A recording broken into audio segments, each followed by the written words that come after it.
মানসিকভাবে শক্তিশালী মেয়েগুলো অন্য 10টা মেয়ের থেকে আলাদা হয়। এরা কথায় কথায় কাঁদতে পারে না, ন্যাকামো করে কারো মন ভুলাতে পারে না, কাউকে খুশি করার জন্য অভিনয়টাও ঠিকঠাক পারে না। এই মেয়েরা যন্ত্রণাগুলো বুকের ভিতর জমা করে রাখে, সবার থেকে লুকিয়ে রাখে কষ্টগুলো। তারা কষ্টের পাহাড় নিয়ে হাসি মুখে ঘুরে ফিরে যেন কিছুই হয়নি। তাদের হাসি মুখ দেখে সবাই মনে করে এদের বুঝি কোনো কষ্টই নেই, অনুভূতি শূন্য। কিন্তু ওদেরও কষ্ট আছে, যন্ত্রণা আছে, প্রচণ্ড তীব্র। এইসব মেয়েরা খুব একা হয়।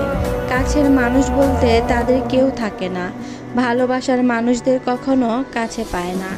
প্রায় সব মানুষই তাদের ভুল বুঝে, সময়ের প্রয়োজনে ব্যবহার করে, আর এই ভেবে ছেড়ে চলে যায় যে ও অনেক স্ট্রং, ও পারবে নিজেকে সামলে নিতে।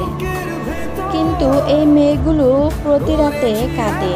তারাও চায় তাদেরকেও যত্ন করুক, বুকের মাঝে আগলে রাখুক, ঘুমিয়ে গেলে কপালে একটা চুমো দিক, শক্ত করে জড়িয়ে ধরুক, কেউ তার দায়িত্ব নিক, খুব করে চায়। দিন শেষে এই মেয়েরা একলা থাকে সকল মানুষের ভিড়ে। তখন কান্না ভেজে চোখ ঘুমিয়ে যায়, সকাল হলে আবার নতুন করে ঠিকই উঠে দাঁড়ায়। এদের উঠে দাঁড়ানোতে মানুষগুলো ভয় পায়। এইসব মেয়েরা শুধু মানুষকে দিতে জানে, বিনিময়ে কিছু চায় না। প্রতারণা ছলনা করতে জানে না, কারো অধিকার নষ্ট করে নিজের জীবন সাজাতে জানে না।